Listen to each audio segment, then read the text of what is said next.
What's good, everybody? Welcome back for another recap review show here at Big Old Belt Media for episode 5 of season 3 of BMF, which tonight's episode is titled The Battle of Techwood, which this episode is directed by Anton Cooper and my guy, the writer, Mike Wynn Lee, who gave us a crazy episodes. Bullets was flying, bodies was dropping. But yeah, before we actually get into some BMF news, is in terms of the 50 verse, Raising Kanan getting that next season. Well, we got sort of a dual announcement. One, I'm not sure if it was announced or we knew, but season 4 is filming. And they already got renewed for season 5. So it makes sense. I think Sasha Penn also being a part of Origins, and this is obviously being one of the Origin books. So if they are looking to create and establish more of a prequel to everything we know of Power, I'm not mad at that. I think that's the only reason Raising Kanan got a 5th season is to set up the other show. Because clearly, STARZ CEO let you know after the 4th season, he cutting these shows loose. and clearly, Michael Rainey decided to come out and let you know they are doing it ruthlessly. Yeah.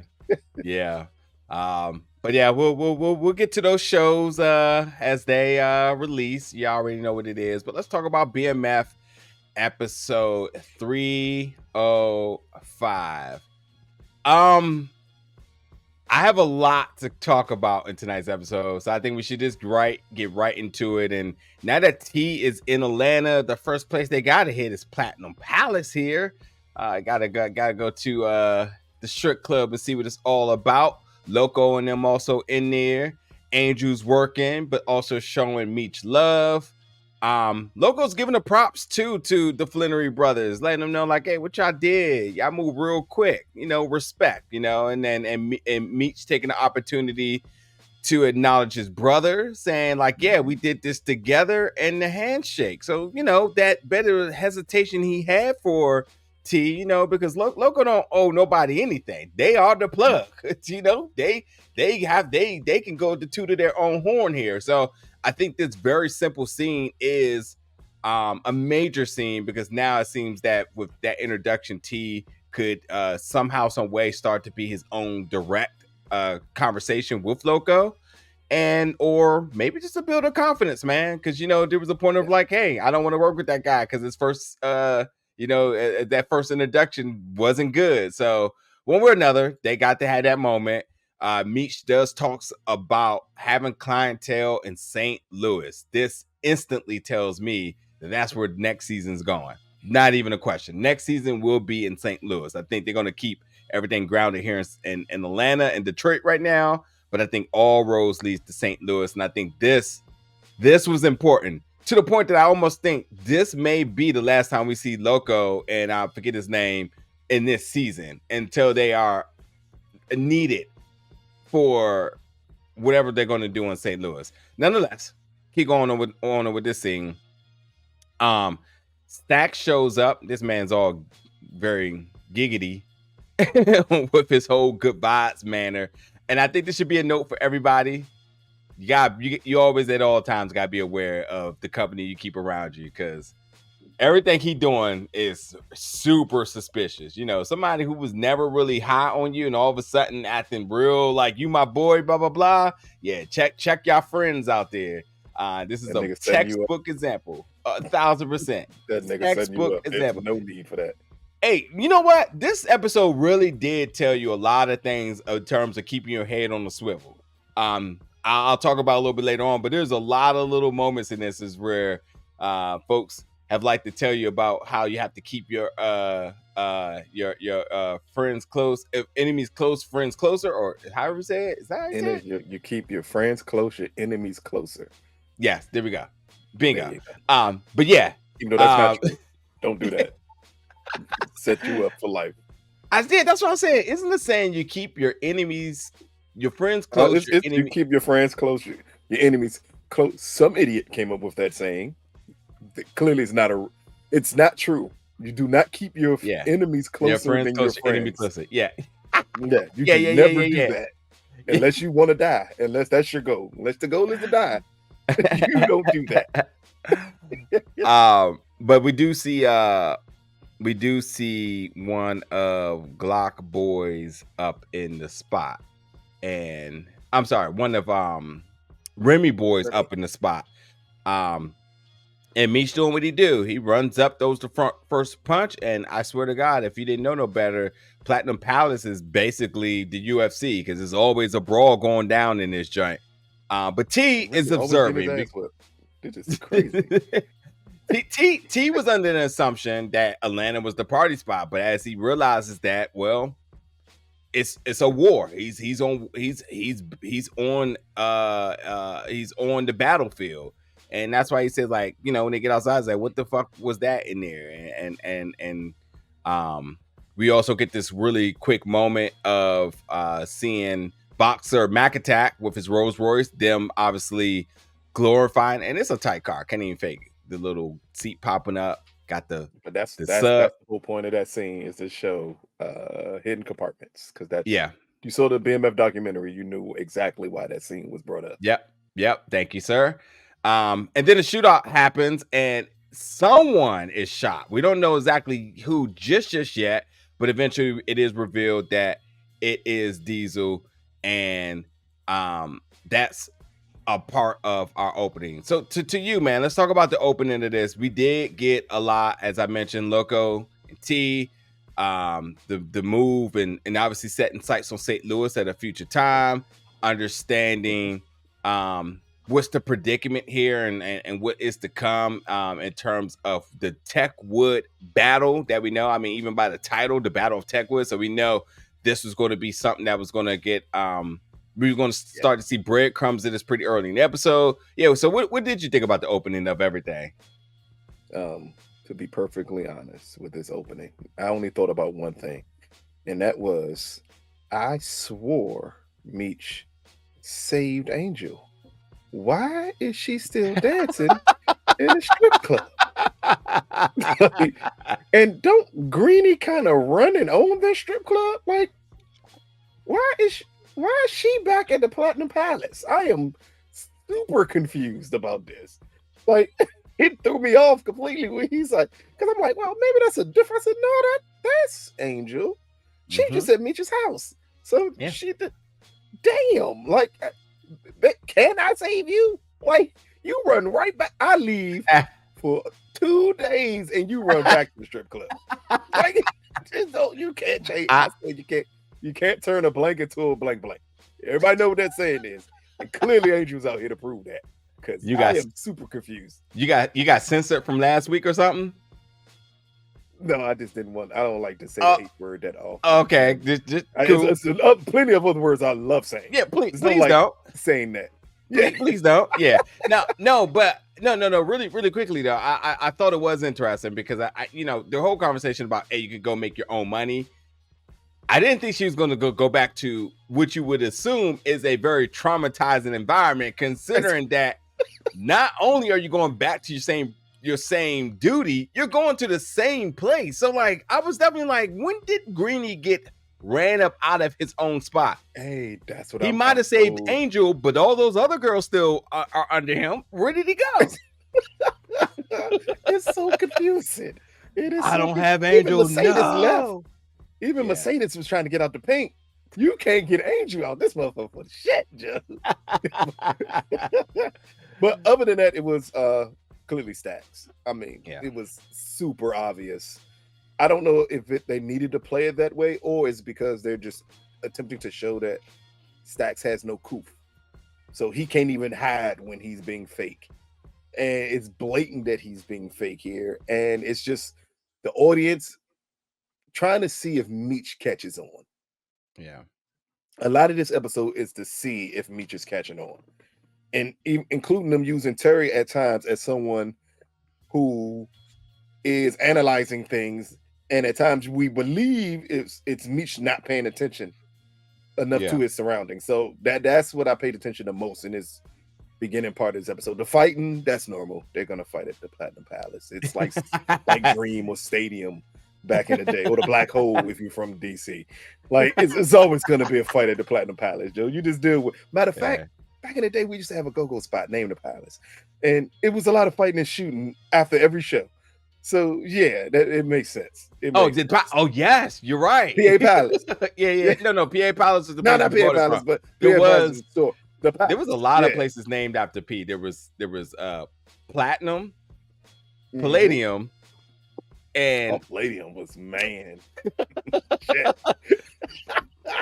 I had this I obviously came a little under a generation under you, not literally 10 years, but like, that next generation of wave of folks. Partying in DC is generations is every 3 years. So 1,000%. And it changed by basically the sound of go-go over time.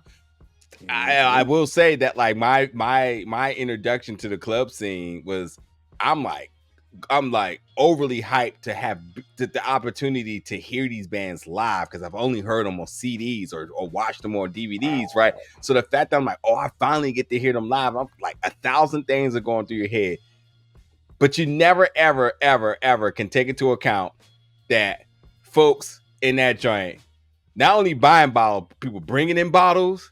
Is this unnecessary blatant fights? Hey man, you can't rep a certain hood or know that you from a certain hood. I mean, again, you said it from you CDs, man. When I was listening to Go-Go, they weren't even on CDs. Oh, tapes. Tapes. Yeah. But that's the Platinum Palace here for BMF. Yeah. Same thing. And to the point that like, I don't think it's so much of Meech being a tough guy, but the point of my story was, I think it was almost a culture of folks who only went to the club to fight. They literally came in that joint. It could be 1,000 women in there, and they're like, I'm going to find one dude faking. That's their whole goal. I'm going to find that one dude faking. Every club in America is that way. Every club in America is that way. It's always a group of niggas who's on the wall, not partying, not doing nothing, and you already know what they there for. They are only there to fight. But Meech is a little different here because, again, it's his friend. He's avenging his friend. So to me, until I do deal with you, it is on site every time I see you. Like there's never a situation where we're going to be peaceful with one another when you killed someone who's like a brother to me. And I do like they keep on reiterating that with Meech. His thing is, you killed Ty Washington. Every time I see you, I'm gonna whoop your ass. I don't care where. We could be at the grocery store. We could be at the playground. You could be whoever you with. I'm gonna whoop your ass every time I see you. I wonder if any of the deaths today will also hold that monumental effect, because I did not think that the Ty Washington death would be a driving factor for everything with Meech right now. But we'll see. Getting to the next scene. As I mentioned, they get back to the crib and they're just talking about what's going to happen with Techwood. And T ain't really for it, but Stax is obviously down because he's obviously playing both sides here, or playing espionage. We get my man Charles, and looks like Charles goes back to a little spot back in the day or something. I don't know the relevance of the spot. They did show a sign of Flint and Toledo, so obviously they're still in Michigan. But Charles is going to see Sister Rally, and I know all you all and what you're thinking. You're like, that damn Charles, he up to something. But listen to our fellow black brother, who, as the great what's his name? Nigga, don't you say it. I know what you about to say. As I say Lil Duval. Little Duval. I know you were about to say black men don't cheat. Yeah. As one of the brand ambassadors for the Black Man Can't Cheat campaign, Charles Flenory, just trying to do a little something to get his girl back. He says, Sister Riley, please. I wrote these lyrics. I put together these beats because Charles that good. That's one thing I gotta say. I love how they handled this. We'll talk about the rest of it later, whether you like the song or not. We're gonna talk about that whack ass song later, though. I love the idea, one way or another, that as much as they have played up that Charles was really good at music and he lost, I mean, he pretty much messed it up and lost it. For him to put together a song, beat, and music, give it to a band to perform, and it comes out crisp, I mean, you got to say, my man probably a potential producer legend if he had stuck to it. Yeah. Which is, I wonder if that's like a really heavily themed consensus within the Flenory family in real life. If Charles had just stuck to it, he would have, I mean, would that have changed the whole trajectory of this entire family? I wonder if that's something that's been Which ever. could be. Yeah. Because I mean, like, one way or another, and like, you got to really think about this. Like, this series has definitely been a love letter to the mom and sister.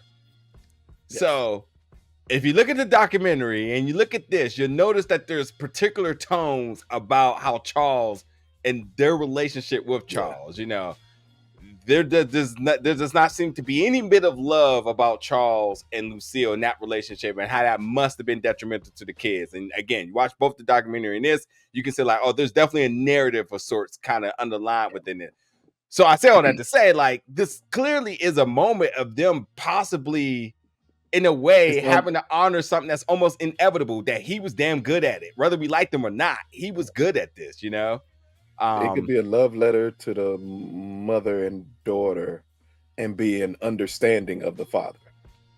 Yep. Meaning, again, you come to an understanding. That don't mean I forgive you and all, but I kind of understand the man you are.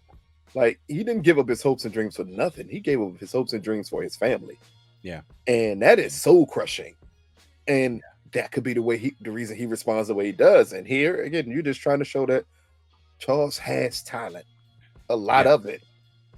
But unfortunately, life beat him down to the point where he couldn't tap into it and make a living off of it because he had a family to take care of.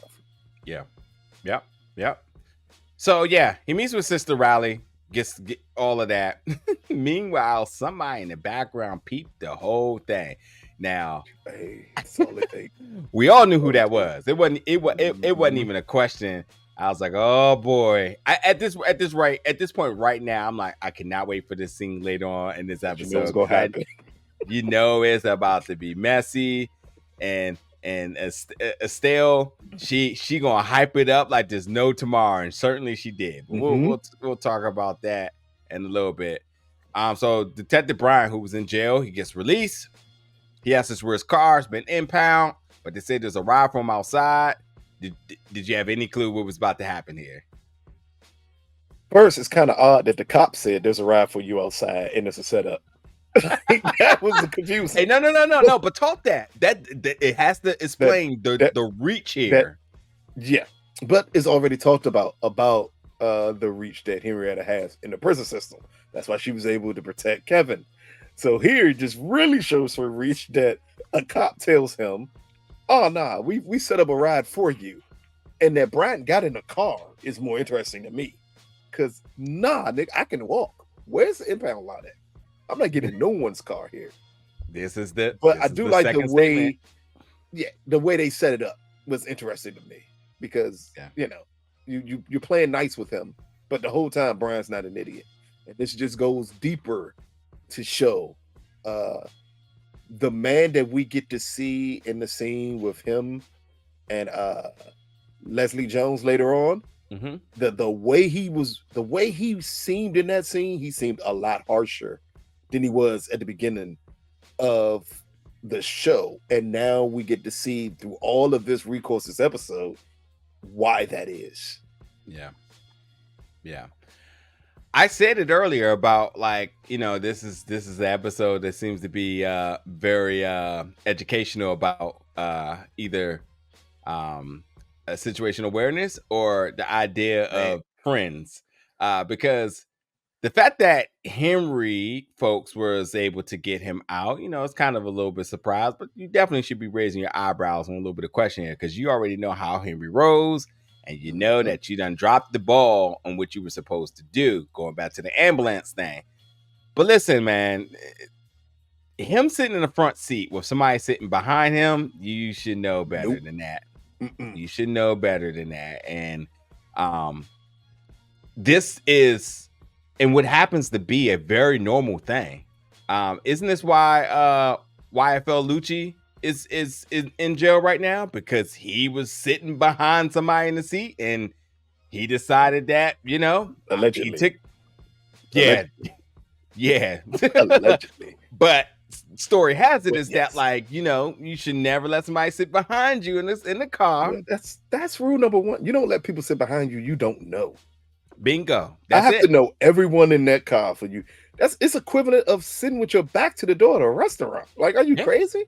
Yeah. Like, nah. There's some things you just don't do. And it was more interesting that Brian did it, because I would quickly say, oh, no, you get in the front seat, my brother. Yeah. I'm not a chance in hell am I getting in that front seat. Yeah. If you're going to do something to me, you have to reach back here to do it. Yep. So, yeah, they tried to kill Brian. Brian got loose and ran away. And I already knew that was going to be problematic for them later on. But going back to Meech's crib and the conversation with T and Meech, he says, you had me thinking Atlanta was one big old party and it's a war. And I think T has a lot of valid points about things here. But, Meech wants to stand on the foundation of BMF, and that's the F, which is for family. But I think T, who, got a little education over there, brings up a very important point about why the U.S., who really much has not lost any war, but one significant war, that's the war of Vietnam. And do you know why they lost it? Because of home field advantage. And it's, you don't have to be a historian or even a history buff, but look it up. I mean, you look at it, you say, how in the world did we lose? I mean, we 10, 20 times the manpower, the firepower, the artillery. Can't do that. And it was nothing about that. It's all about the home territory here. That's why you never follow a nigga when he say, meet me at my house. No. no. If a nigga say he gonna do something and he drop his address, say, come see me. Yeah. No, thank you. Not at all. I don't know what you got there. And I ain't setting myself up. No. But Meech is a little high-headed here because of the situation. And it's Terry trying to bring levity to it. Like, listen, running into their neighborhood, how the hell would you be safe? You don't know what he has set up there. Yeah. I was gonna say also too, like, depending on the state you're in too, like going to some people's homes gives them actually even more of a home advantage because there's laws that protect some of them. Listen, I'm at home, I'm chilling, you step on my yard, guess what rights I have? Ooh, good God Almighty. Matter of fact, if you come to mine and you do that, I'm gonna hand you a gun because I need reasons for what I'm gonna do to you. You gonna get one. I'm gonna give you one. And you better pray to God. Whatever 6 bullets I give you is enough for what I'm gonna do to you. But that's why people always say that. Come see me. And again, this is just T bringing up levity to the situation, but we can see that Meech still feels he's the bigger brother. So he's not really inclined to listen to his little brother giving him advice about stuff because he's still thinking this man killed Ty Washington. All of this stuff is going on. He got to pay. And at the time, it seemed like Meech trusted Stack's word. Yeah. And you're right. At the key point of at the time, it seemed. So, the one thing about this episode, and you all can let us know what you think. At what point do you think it became evident to Meech that something was up with Stacks? I don't think there was ever a clear indication, but he obviously had some suspicions since he let what's her face follows him. But we'll discuss at what point. I digress. I ain't gonna give y'all my other statement. That would be a whole 10-15 minute rift about you all's favorites who always get all the predictions and everything right, huh? Wow. Yeah. It's amazing what happens when you get episodes in advance and you watch the whole season. You try to act like you're doing predictions instead of what people with integrity do. That's the way to put it. Because screw you all kept on making fun of me for saying 250,000 bricks. Of course, we only watched the episode once. If we watched it more than once, I'd have picked up. They said 2,500 bricks. Yeah, I love the folks who find humor in the mistakes. To the comment that said 250,000 bricks, he said, man, he could have paid America. Hey, look, I saw that comment and I wanted to say, Boy, you must didn't know nothing about Griselda. 250 bricks is barely enough to feed Miami. You ain't feeding America. Yeah. Oh man. But yeah, I mean, yeah, listen, at this point now, if y'all watching our recap tonight, which has only been about 25 minutes here, y'all should know from all the content we put out, can't stress this enough.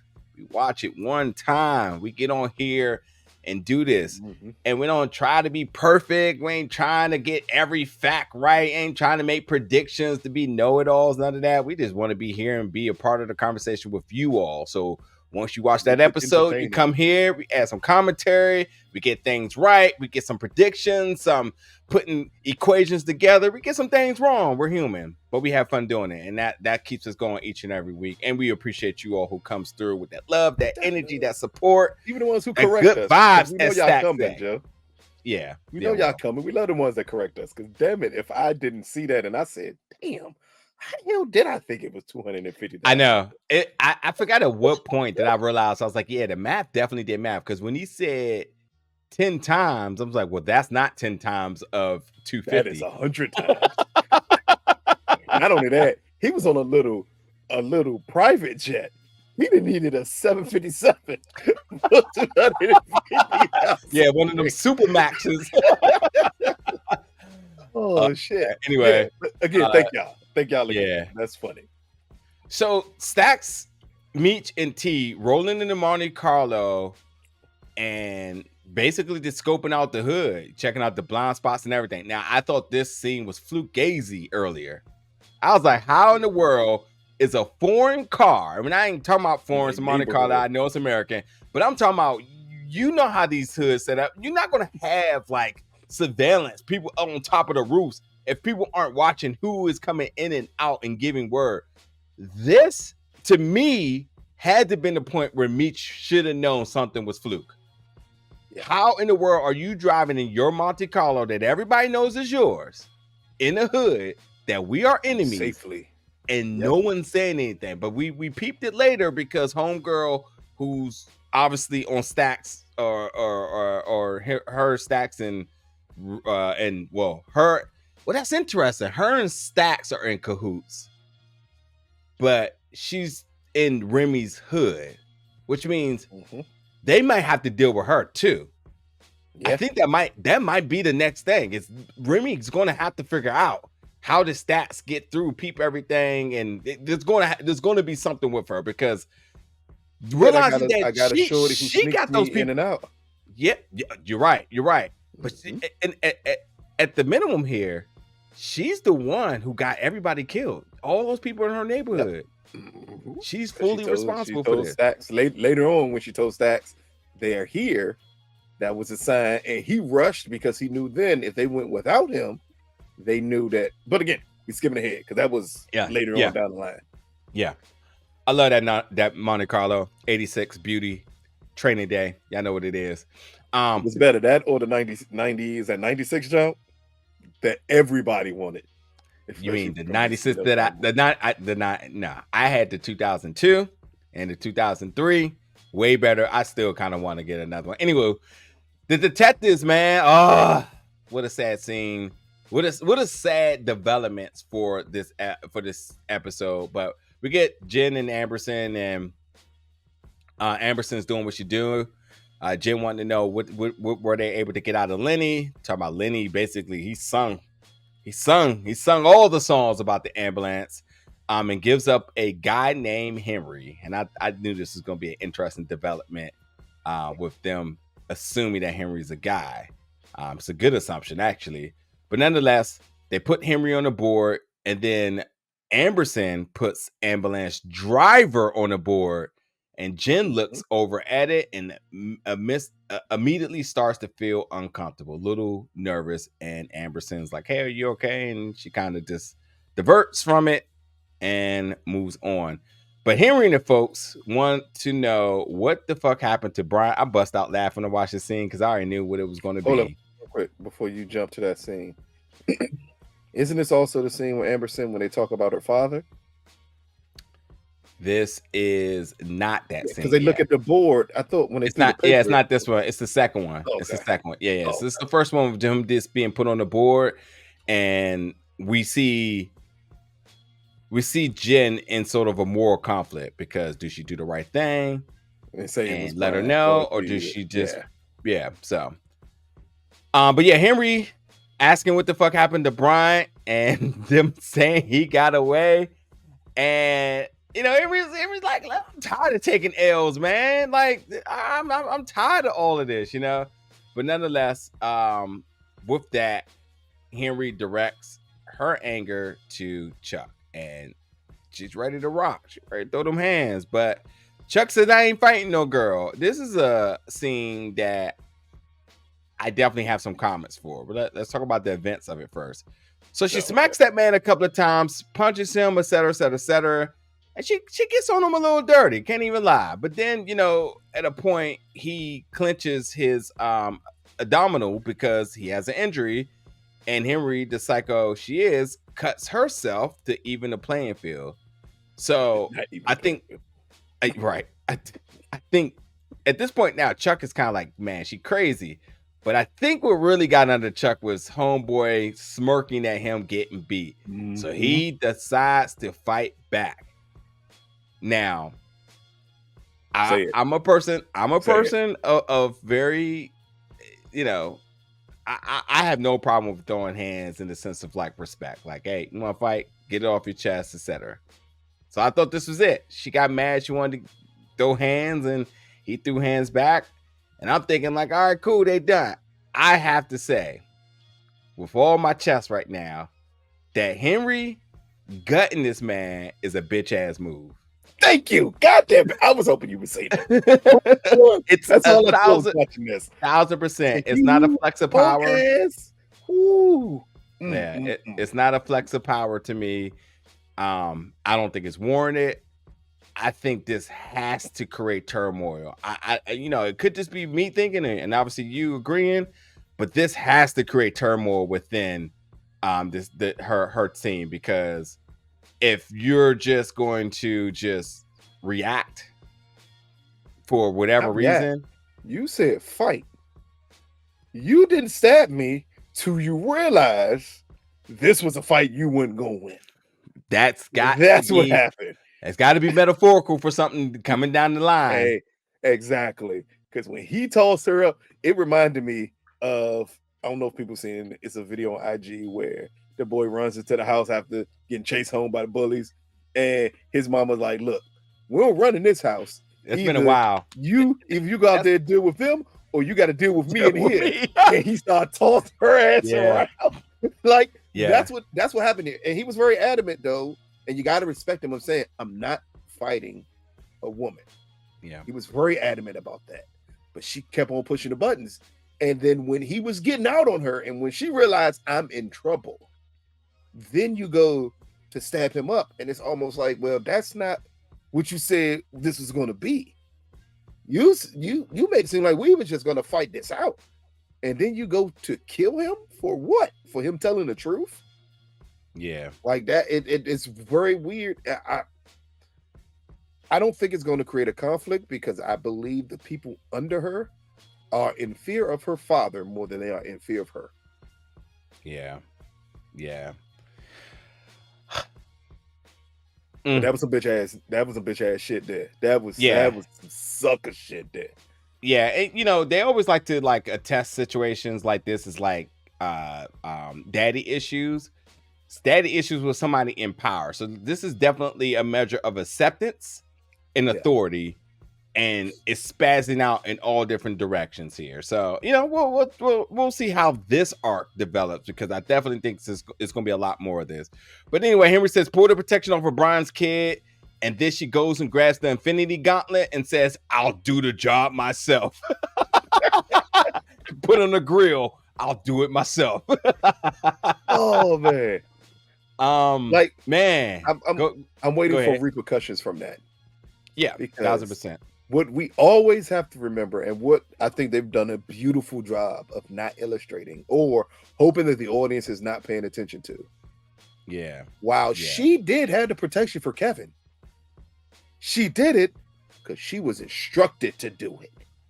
Now, what happens when the person who Brian actually has the relationship finds out everything that she did?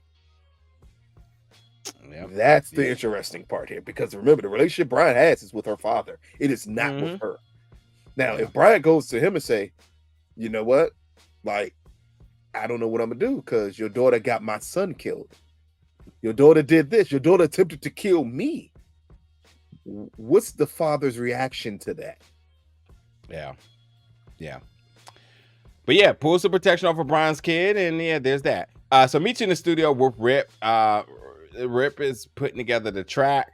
And Rip, obviously by the death earlier of Diesel, Rip is like, if something happens to me, I need you to put this out there for me. And Meech talks about like, I can't have you mess up your dreams, obviously attesting to what happened with his father. And he said you could be down by not being in the streets. And we'll talk about that one quick second. But T and Duffy, they go to the shooting range. Stacks didn't show up. So T's question, like, ain't that a little funny? Meech is playing it off. Again, I think that ride through the hood should have been Meech's first indication that something's off. I also don't think, and again, I really don't know, but even at this point of him not showing up to the shooting range when he was supposed to, not going, is definitely a little bit of an issue as well, too.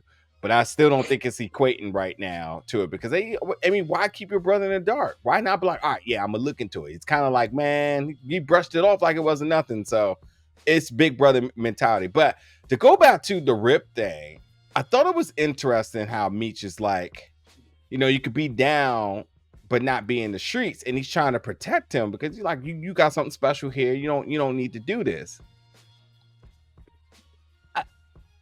I feel like that's an interesting posture that he has for Rip that he hasn't had for potentially his own brother. Well, no, remember he attempted to keep T out the business at one point, but T wasn't having it. Like, T could care less about that. I mean, this just reminded me of what's his name? Jesse from Fast and the Furious. I'm always going to go back to that movie when they killed him out of the blue after he got one shot and they murdered him and let Vin Diesel get shot the fuck up and nothing happened. But like the same thing where it was like, you're not going to be in the business. You're not going to be this. It's too dangerous for you. I think this is just setting in motion how Meech viewed possibly the artists that were under him with BMF versus the way he treated the soldiers under him with BMF. Because if he thought like you were talented in the other areas, I think it was probably, man, nah. Like we talked about it before, and when we talked about other shows, I think Godfather Harlem and Snowfall. Like, it's always that dude in the hood that may be the drug dealer, but if you got a talent, first thing they're gonna say is you are not going to be anywhere near this. Like, nah, you ain't doing none of this. Like, nah, go home, get out of this. Like, you got a talent somewhere else, and that needs to be shown, not you trying to do what we do. And I think that's what's Meech's biggest message here. Granted, we see how it ends up in the end, but clearly I think that was the whole point for Meech, is letting them know, like, you're talented with this music thing. So maybe that's why Blue Da Vinci is not really involved in everything else, is because Meech was like, you're talented in music, so you can't do anything. And that's not a knock against Blue. It's just saying, like, nah, man, like, this is your skill set. This is what you're good at. Like, why I wouldn't want you to be in this game. Not when you got the talent. Did you just praise Blue Da Vinci for his music? I'm saying Meech says he has the talent. I have never in my life heard a Blue Da Vinci song, but he was a rapper. So I'm assuming every rapper has some gift. And whether you like it or not, it's a gift. And I'm pretty sure to Meech, you have a gift. You don't need to be involved in this game. Yeah. Funny dude there. You out here praising Blue Da Vinci, talking about, this is exactly why Blue got put on, Nah, I mean, I think I think I'll just move to the next day. That's what I'll do here. Nah, but no, seriously, I did think it was just an interesting. And yes, you're right about the brother. I don't know, just something about the posture of him kind of like sunning him seemed just a little off to me. Maybe it didn't feel completely genuine. I don't know. Something about it just didn't resonate that he was really had him in his best intentions. Like, sure, he's like, nah, you're going to put it out there yourself, but I don't know. Something Remember, to though, this say. is the first time we've seen Meech even talk this way towards someone, though, also. So maybe that could be it more than anything else. Like, he's never really tried to keep other people out the game. Like, if this is something you want to do, cool. This one, he's legitimately telling him, I don't want you to do this. Yeah. And I think this is the first conversations he's had with anyone of, I don't want you to do this. Yeah. But also it plays off last episode. That's what I was going at. His boy getting out of the game and Meech being perfectly fine with it. Rolling. Mm-hmm. Yeah. Yep. So Lucille, Pastor Fleming, wants Lucille to be an assistant pastor after that donation and all that, but she's not ready to commit yet. Says she need to pray on it. Andrew and Meech. Here's another scene that I swear I'm not going to spend no time on, but Angel wants to do something nice for her man. I ain't mad at that at all, but she says, the owner let us have this for a few hours, so it's just us. And now that Greenie's out, okay. No, that's not an error on the show. I just didn't know what else to say. Because what else did you say? Who the fuck owns this place then all of a sudden? Like, I'm confused. And babe, it is not special. It is, ladies out there, if this is what you ever thought you to do for your man, let me tell you, it is not special to take me to somewhere that you work and remind me that you're here working and dancing for other niggas. That is not romantic at all. Yeah. You could take him to Sizzler, anywhere else. Don't you bring me to Platinum Palace, damn it. Gives him a private dance and ends up hitting that joint right in her home environment. So there's that. Anyway, moving on, because there was really nothing else to talk about there besides Greenie being out and the owner. Angel's the owner. Big Yeah. What they say? She hit Meech with, this is my home field advantage. Meet me here. Lucille and Estelle said, pack your shit, we gotta go. My man Lou, he gonna go crazy on the reenactment of this. All right, see it coming. Wait, you don't gotta go. Actually, nah, where Charles' room at? He moving out here. But anyway, he says, like, I saw Charles having breakfast with another woman holding hands, and Lucille was instantly fired up, saying I should have known better. Got me out here looking stupid, as she says in a little bit. But she said, listen now you can move on to that good doctor with a clear conscience. I'm telling you right now, Estelle wants that doctor more than Lucille. Clearly. And she is absolutely, you already know what it is with that. Let's talk about this other thing. Other question real quick, though, before we go about this thing, just real quick here. How's Lucille mad? Wasn't she just making out, touching, feeling, rubbing, smacking, flipping it, rubbing it down with the doctor? Now you mad because Charles out here eating with somebody else? Come on now. You ain't even gonna do. You're not even gonna even here. You ain't even got to preach no logic on that one. They'll do the math in the comments. They already know something ain't Lucille out this joke faking. Like, you wouldn't just out this joke. That man was rubbing on every part of you, humanly part. He almost gave you a pep smear exam. And then you mad because Charles had a meal with someone else. He making you look silly out here in public. Yeah. So because you're doing it in a private, it's fine. Yeah. Come on now. Women, girl math. That's girl math for sure. Yep. 1000% here. So immediately after this, because they didn't even give us another scene between it, we get right back to Lucille with the bat, waiting for him to come on and say, now, Estelle done told me you had your little dinner date here. Get your shit and get out here. Got me looking stupid. Charles like, wait a minute now. That's not how it went down. I wrote a song for you. And with that, Charles puts the song on. Got Lucille speechless, little tear in her eye. We'll talk about the song in 1 second. But I ain't gonna lie, Charles did that. I'm just gonna keep it 100. Charles did that. The song is a song. I will say this. The song it ain't a bad song. It's just, and it got I wouldn't better. expect Charles to be the singer. Yeah. I wouldn't expect him to be the singer. It definitely got me. I definitely did not think that's what was going to happen. But Charles did that. I mean, getting the song together, playing it, singing it, performing it, all of that for Lucille, getting her crying, getting her all emotional, touching my man here. And he said, I ain't done fighting for you. And they even have a kid. Now, my thought here on this is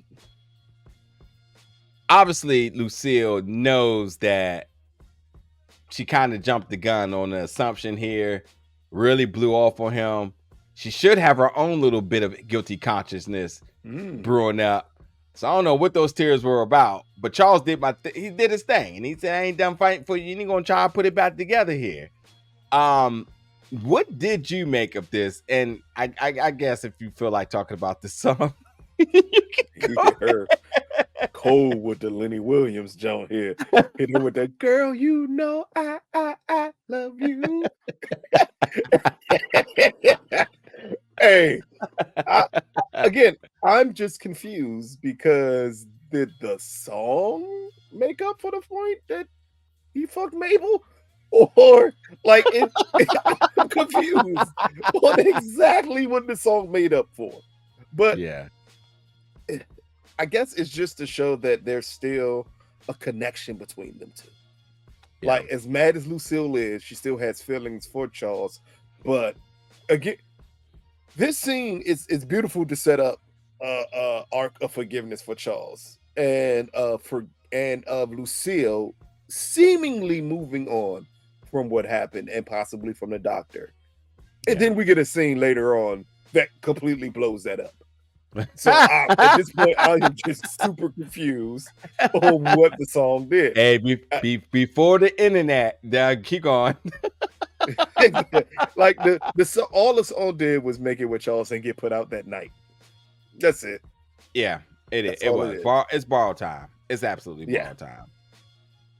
All right, let's get through the rest of this stuff here. So Meech and Angel, Meech out here with his vision board. Angel's so impressed, like, oh God, you're a visionary. Anyway, T's in the background. And at this point now, listen, this is where we get the whole scope that Meech has been having Stax follow this entire time. So with that, because I love how T is like, oh, so you out here haven't followed the whole time. I don't know what to make of this, man. Again, why didn't you acknowledge your brother that you had your suspicions? But in fact, he's almost like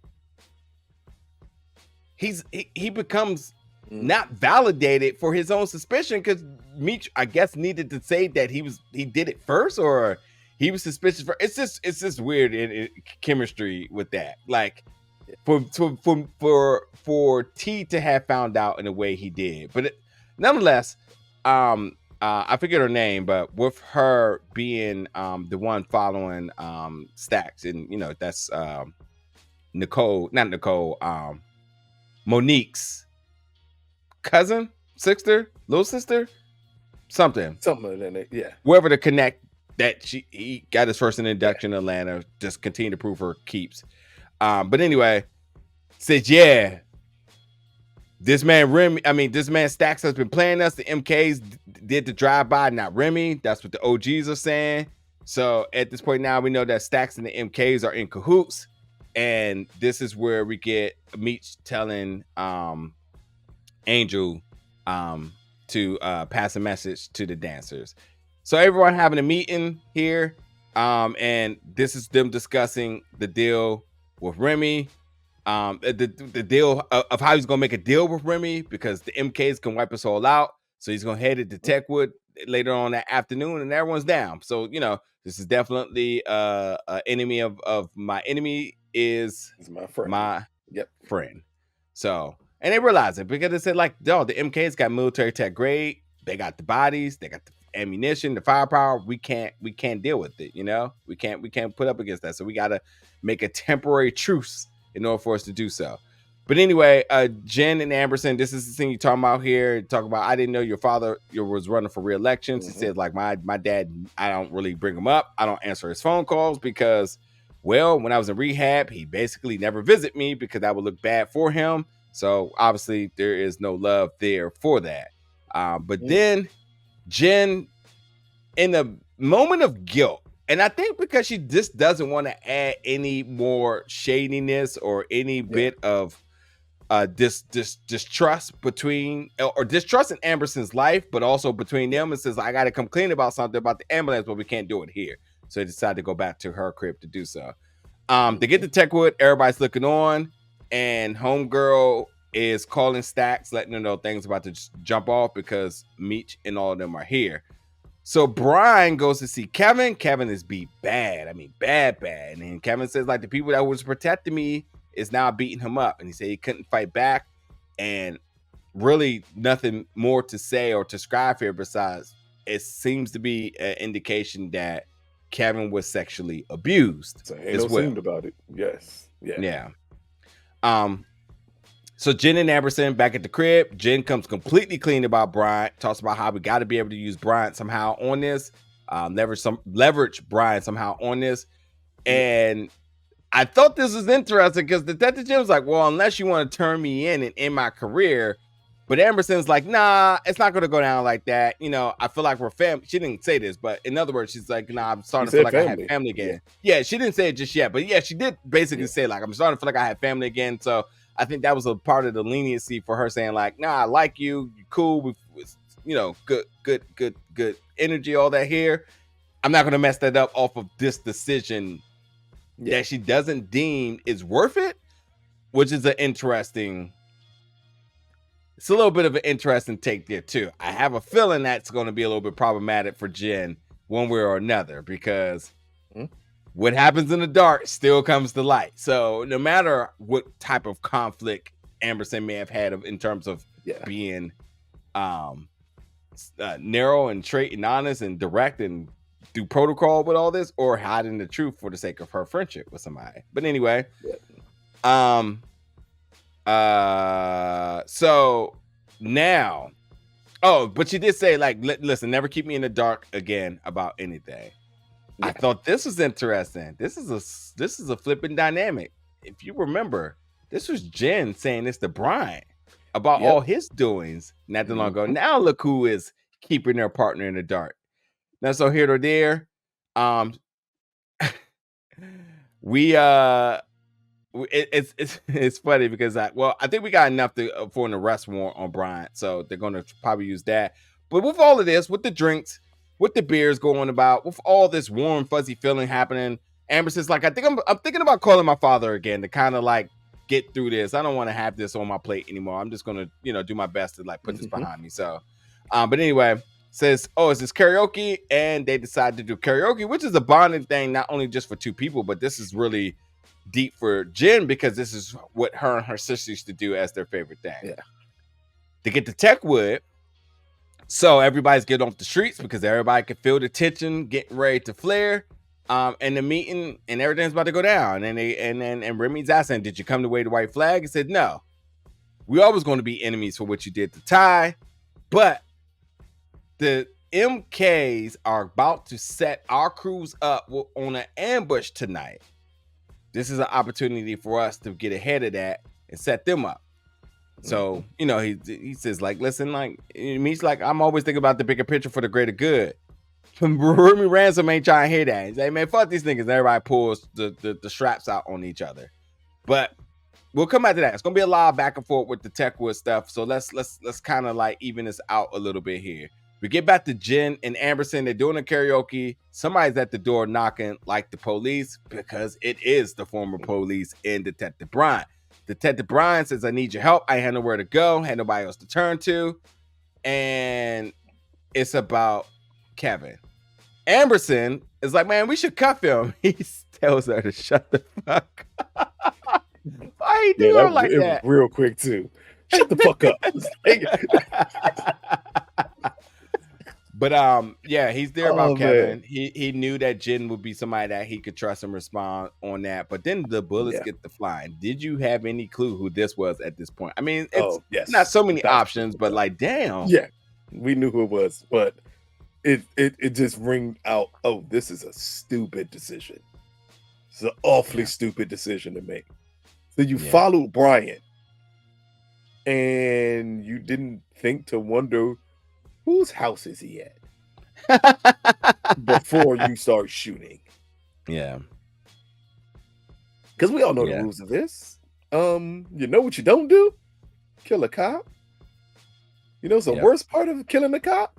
Killing a cop whose family is in some way, shape, form, or fashion related to the politics of your city. Because there is no peace anymore.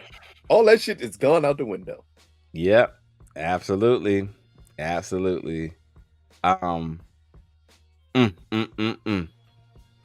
Yeah, I at this point didn't instantly think Henry, because I'm like, nah, that's a little too stupid. But in fact, per everything in this episode, this is right on par. This is the person who feels they can operate in any capacity with no problem. I tell you what is also interesting. Brian, sir, your situational awareness is 0 at this rate now. How you not know they're following you? like is no one here a real cop? Because that should have been since. Like, wait a minute. I've seen enough Bruce Willis movies. He always knew when people was following behind him. Always. How did Brian not know? Like, it is ridiculous. But again, I'm waiting for the repercussions of this because it's going to involve her father. Yeah. And we have gone this entire season of not seeing him, but in the first episode or the second episode, when we saw him, when him and Brian met, it's about to be on. We're about to get a heavy dose of him because this is too big of a mistake. And beyond that, too, I also think that Amberson's father is also about to be a player in all of this, too. Yep. So we're going to have some authority figures here. I'm not going to campaign that show I want on the other show. But I think... Hey, look, I was almost confused for a minute about Amberson until she said brothers, even though it could still come to fruition. I'm like, wait a minute. Her father's powerful. He's in politics. What's the chance that them two are related and her not know what's going on? What? Don't. Whoo. That'd be something. That's one of my. Yeah, exactly. You know what I thought? I was like, damn, like, now that she was killed in the line of duty, and you know her father loves to use her as like a token. Could it be the Queen's Child Project? Yeah. Yep. Ghost did not use Raina's death for the Queen. Damn, he did. God damn it.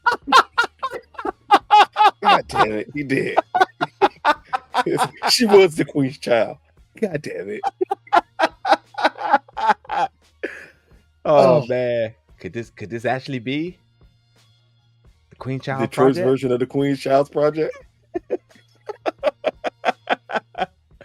Anyway, at Techwood, man, it's about to go down because everybody's showing up. MK Stats is a full-blown war. They got the military weapons. Bodies are dropping.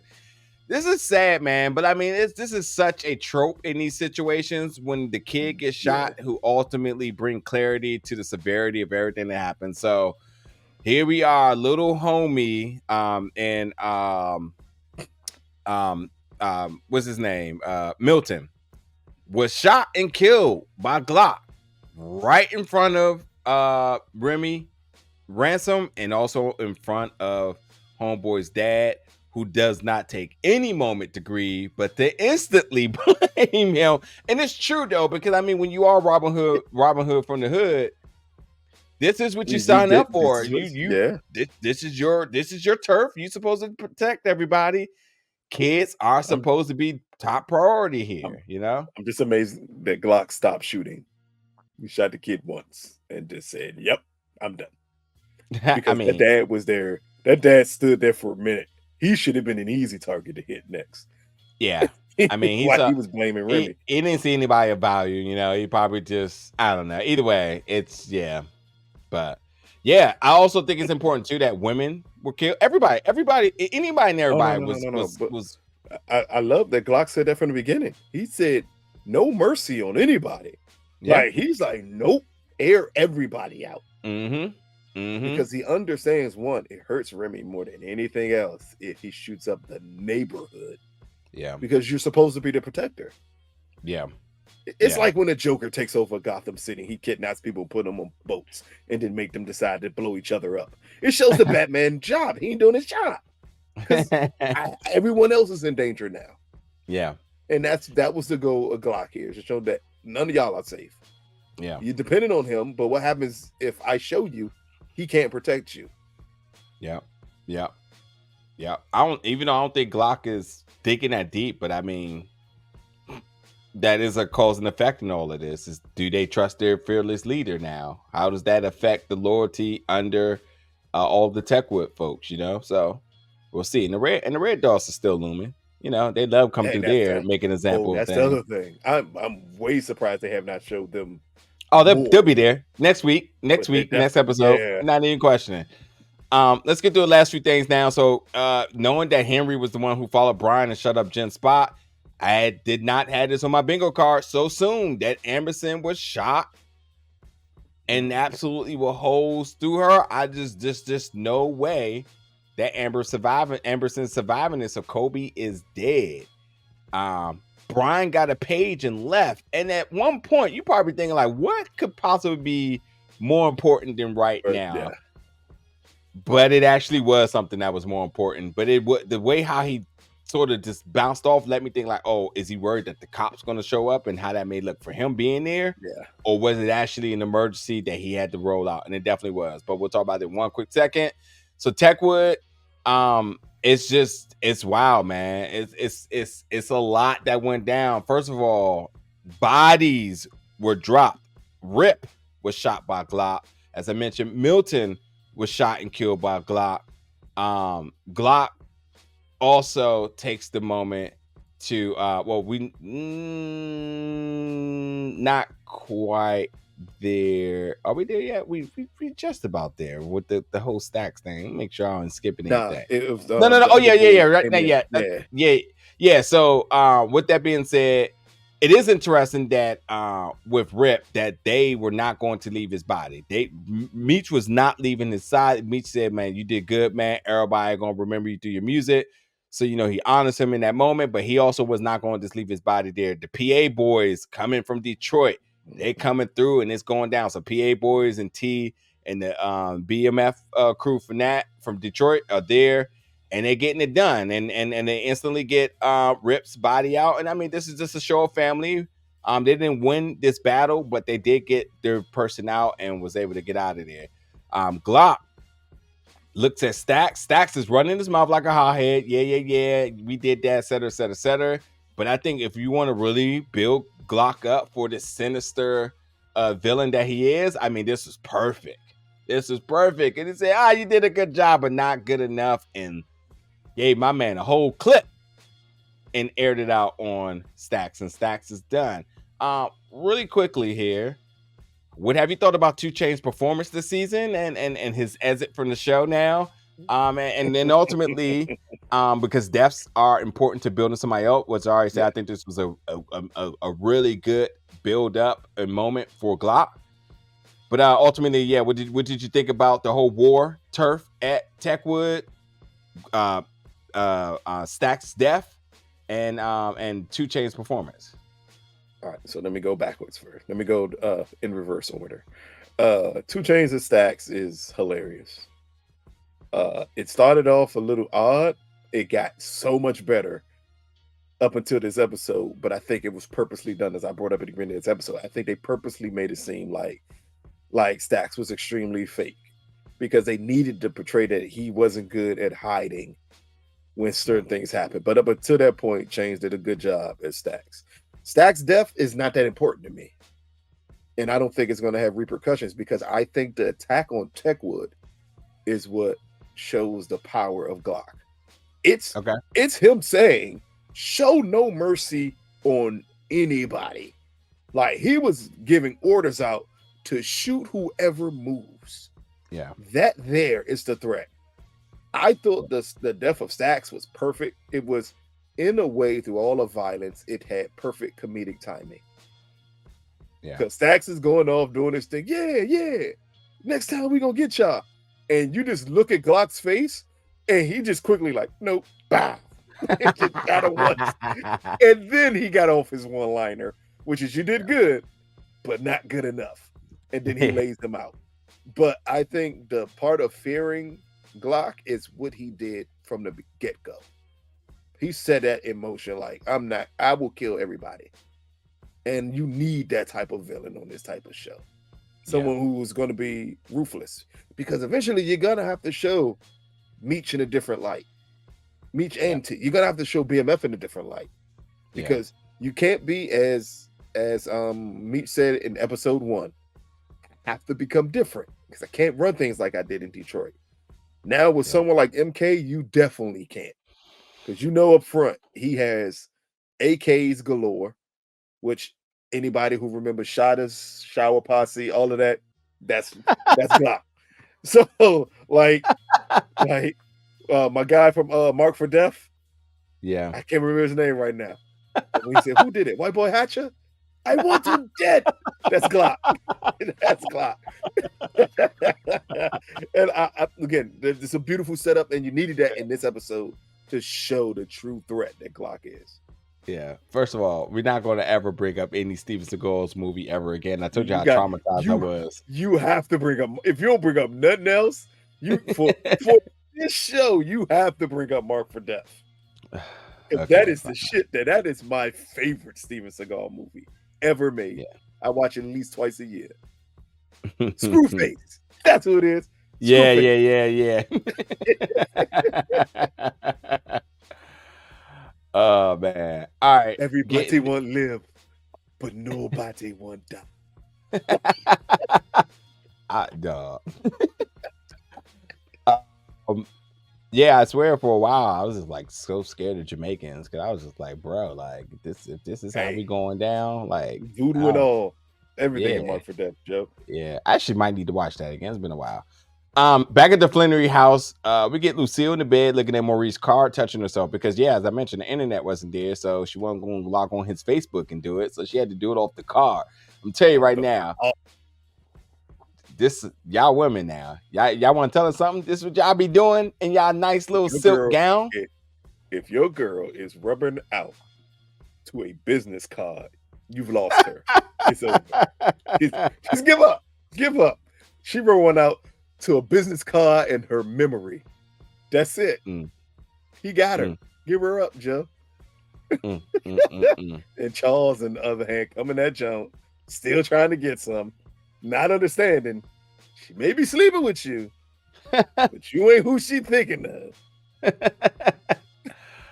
of. So we get now to see what Bryant was doing, and he went to the doctors, and I thought it was the doctors. Thought it was the ER room. Thought it was something. Only realizing it was a coroner's office, and we get the unfortunate news of Kevin, who is deceased. And at one point you think, okay, maybe his throat was slit because there's obviously what they call abrasions around his neck. Yeah. But because of the note, that's the indication that this was suicide.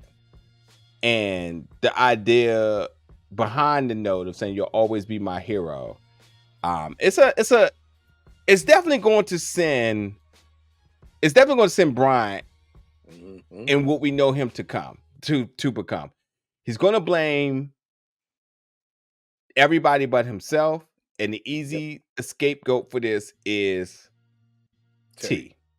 Yep. T has to come back. We'll talk about that one second. What more do you make of Kevin's death? I will say one thing real quick before you get in there. I was looking forward to seeing Kevin become something else due to this. Boy, was I. So this death is a little premature to me here. I will say also the internet speaks very loud about characters that they're not in favor of. Kevin was never a character that no one had a problem with, which to me, I think was still allowing even more room to see this character grow, knowing that there was a void, not a void, but there was space there for them to do something with that will probably have been received too. It was so much more story for Kevin. Yeah. Because people wanted to see what would he become once he got out of that situation. Yeah.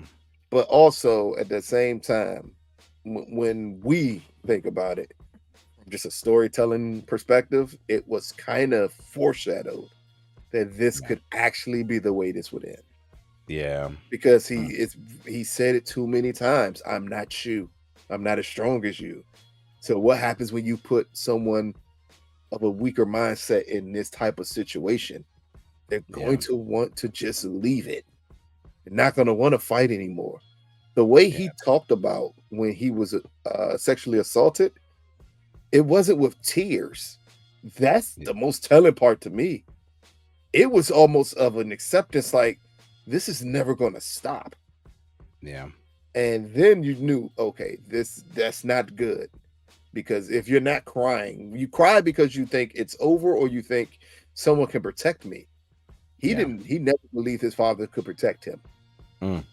And that's what leads down this road. So this is a hard death to see. Yeah. Because it does catch you off guard. Mm-hmm. Yep. And then he drew the picture, which, man, that made him like, in the end, he went to what he knew. Like, you know, I like comic books and you'll always be my hero, but I'm not you. Just imagine being a father and having to deal with that and deal with it in the sense of your son taking his own life. Yeah. And I also you getting blamed for it. Because in the end, that's what Brian's going to do. Like, while he's going to blame everyone else for it eternally, he's going to know it's my fault. Yeah. And I mean, also, too, going back to the themes of like suicide, 12 Reasons Why, also, which is on Netflix some time ago, also explains that sort of approach in terms of folks who are sexually abused and where it sort of leads them to. So there's a little bit of that idea that your father can't protect you. You could go as far as saying even the broken promises of getting him out led him to his demise. So yeah, he's Detective Brown's going to take this hard, and he's definitely, as we know, will be one to deflect, and that instantly is going to T. So what episode is this? Episode 5, man. I don't know what they're gonna have in store for like episode 6. Yeah. She loved Kevin. Yeah. So episode 7, I think know who Henry is. Yep. Like, I think episode 7 is really going to going like pour everything up, because like I think 6 they need to lay a little bit more foundation, but 7 things should get pretty intense, you know. Let's get to the last part of this now. So everybody has lost something in this episode. So we're kind of taking a look in terms of what's happening with the BMF people, talking about Rip and his tape, what they're going to do with it. T is ready to go back to Detroit, but Meech is like, I'm not going. Detroit is your home. You know, he said this, Detroit is our home, but he said, listen, you got to take care of your folks there. I got to take care of my folks here. I can't just go back there and just tuck my tail under my legs. Between my legs, I got to take care of the people here. You got to take care of the people there. And then we do get the monologue, because they do have this moment of kind of staring at each other. If we didn't know the story, I would say that this scene would be so telling in the sense of like, would this be the end of one of them right now? Because they definitely had this long stare, like, are we making the right decision here? Because there's war here, there's war there. We're good together, but how are we separated? You know, but through the narration of the end of the episode, we get T basically saying like, I gotta go home. No one was at home waiting for me. And that is the battle with Henry. But what he's not aware of, that smoke that's coming from Bryant as well too. So there's a lot to really go back to. And will he be able to hold down? One thing he can say is that he has the loyalty of his folks. So at least he knows he has some measure of protection throughout all of this. Also, he still got to worry about LaWanda, who's there, who's pregnant. Markeisha. Yeah, that's a whole different type of war there. That is a civil war there. Yeah. Anyway, I'm more interested in his situation with Brian, because I have a theory, and it ain't them fighting each other. Yeah. My enemy of my enemy is my friend. Am I saying that right? Mm-hmm. Yes. Yeah. Just wait for that to happen, because that's going to be something, because Brian's going to need backup, and the police ain't it. Yeah. And police, he's not going to be able to go back to them. He's done. That jail where he's involved with. Oh yeah. They got to prove it though. I think his suspension, him going in jail, is only going to be means for him to just be. They're going to have to at this point now. They're definitely going to have to just let this guy go, which is It's cops in the 80s. They didn't fire cops. They just brush the shit under the rug. I mean, yeah, again, as of right now, he's suspended while he doesn't have his badge. And the fact that he's still involved with stuff could be problematic for them. You know, they want to keep the PR as out of sight as possible, but we'll see. But I don't know. Next week episode is Casualties of War. So as I mentioned, I think episode 7 is when things are going to really heat up. I think they got a little bit more foundation to lay for next week episode. And then we got a few more episodes till we get to the finale in episode 10. But yeah, we'll be here to cover each and every week. Anyway, y'all do what y'all do best. Let us know in the comment what we messed up, what we didn't get. 250, 250. I don't know. We do nothing that bad this week. Nothing. Yeah, didn't think so. All women in the comments take accountability for Lucille's actions. That's all we have. because you can't champion her, and then she up this joint rubbing it out to a doctor's business card, and then let Charles hit it from the back, so she didn't have to see his face. So then she got pictures the doctor hitting it from the back. Y'all women think it's slick. I already knew what she was doing. When she tooted that joint up from the back, it's like, oh, we do it one more time. Yeah. And she was gripping the business card when she said that. You already know what she's about to do, Joe. Anyway, thank y'all for watching tonight. We'll see y'all back next week for another recap review show here.